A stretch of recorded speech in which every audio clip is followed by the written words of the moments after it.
മോളു കൈ നോക്കട്ടെ. എന്റെ കൈ തന്നെ അടിച്ച് പൊട്ടിക്കണം. നിന്നെ അടിച്ച കൈ പ്രശ്നമില്ല. നീ എന്തായാലും പ്രോമിസ് ആക്കിയാൽ എൻ്റെ അടുത്ത് ഇനി അടിക്കൂലെന്ന്.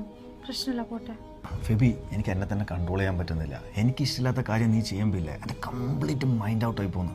പ്രോമിസ് ആക്ക്, എനിക്കിഷ്ടമില്ലാത്ത കാര്യങ്ങൾ നീ ഒരിക്കലും ചെയ്യൂലെന്ന്. ആക്ക്, നീ എന്നെ ഒരിക്കലും വിട്ടുപോകൂലെന്ന്. ആക്ക്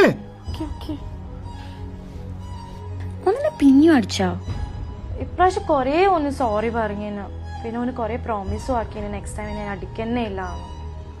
പ്രോമിസ് സി ഇങ്ങനത്തെ ആൾക്കാരൊന്നും ഒരിക്കലും മാറൂല കേട്ടോ. എന്ത് പറ്റി ചിരിക്ക്? നമുക്കിന്ന് രാത്രി പുറത്തുനിന്ന് കഴിക്കാം ഫുഡ്. ഓക്കെ, ഞാൻ ഓഫീസിൽ പോട്ടെ. Thanks for the coffee. അല്ല ബൈ, നിങ്ങൾ വിളിച്ചുകൊണ്ട് നിൽക്കണ്ട. ടൈം ആകുമ്പോൾ ഞാൻ എനിക്ക് പൈസ തരും. ഓക്കെ ഫെബി, ഫുഡ് എടുത്ത് വെച്ചാ. നീയല്ലേ ഇന്ന് പറഞ്ഞ രാത്രി പുറത്തുനിന്ന് കഴിക്കാട്ടിന്ന് പുറത്തുനിന്ന് കഴിക്കാനായപ്പോ പറഞ്ഞേ മറക്കാനാ? നീ എന്താ പറയുന്നത്? രാവിലെ മുതൽ രാത്രി വരെ പണിയെടുത്ത് വന്നതിന് നിനക്ക് രാത്രി ഒന്ന് ഫുഡെങ്കിലും എടുത്തു വെക്കാൻ എനിക്ക് പറ്റുന്നില്ലേ? പ്രശ്നമില്ല, ഇപ്പൊ ഫുഡ് ഉണ്ടാക്കി തരാം. ഒരു മിനിറ്റ്. നീ ഇത്ര സമയം എന്താക്കുന്നുണ്ടേ? ഞാൻ ഫോണിലായിരുന്നു.